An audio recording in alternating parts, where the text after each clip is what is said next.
Okay, welcome back. Hopefully you have watched the first two videos and you have a good basic sense for the layout of Maya, the interface. I want to next show you how to navigate, how to drive your viewport and see all the things that you're creating in your view. So this is the basic perspective view, as I mentioned, and this is really critical, but to tumble around the view like this, right? I have to be holding down the Option key on a Mac or the Alt key on a PC. I'm using a Mac, so I'm going to refer to it as the Option key. If you hold down the Alt key or the Option key, and then you left click, you can go ahead and tumble around, fly around your object, and see what's in your scene. Okay?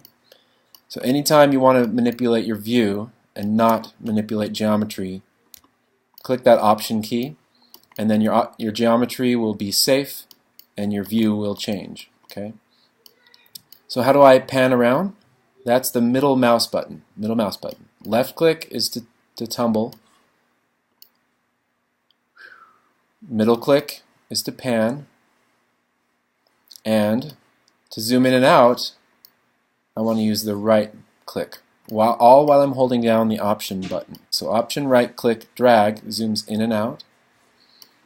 Option middle click will pan me around, and Option left click will tumble the camera around the scene. Now what happens if I get way out in Timbuktu and I can't see what's in my scene? Sometimes this happens, right? Oh, I can't see what I'm doing. All I need to do is tap the F button, F as in Frank. This will frame the scene. And if there's nothing selected, it'll frame everything that's in the scene all together. If I have a certain object selected and I'm off out in the wilderness here, I click the F button and it'll frame that object that is selected. So it's a really great way of zooming in on a specific object in your scene or finding yourself once you've gotten lost out somewhere else. If you're far away, the F button will frame the object that's selected. If no object is selected and you're far away, you click F and it will frame all the objects in the scene. So if I'm zoomed in too close now, I'm looking at her feet, and I want to see the whole scene, just make sure nothing's selected, and I can deselect things by clicking out into space. So left click to deselect, click the F button to frame the shot, and there it goes. So I use that F button a lot. Alright, so this is my basic perspective view, as we've said.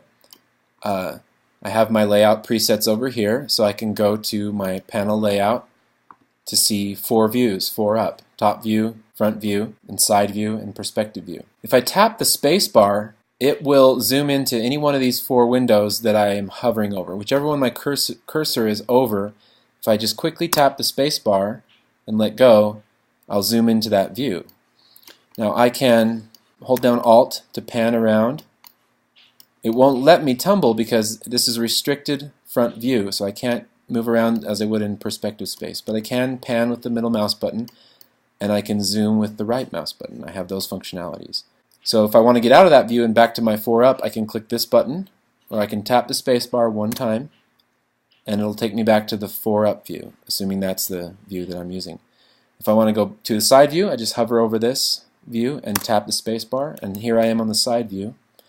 You can see that I have the X-ray view here, so I can see through this object. We'll show you that later. But the object is a bit transparent, translucent in this view. When I want to go back to my perspective view, I just hold my cursor over perspective window and tap the space bar, and I'm back to the perspective view being maximized. I spend most of my time modeling in the perspective view because it gives me lots of information, and it's kind of a more realistic way of modeling.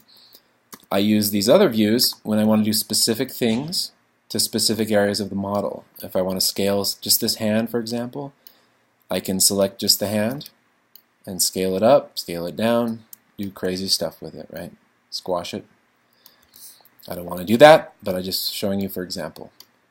We'll get into more detail about modeling in another video, but for now I just want you to be able to drive around the scene. So practice this. It takes a little practice holding down the Option key, finding the things that you want to look at, zooming in.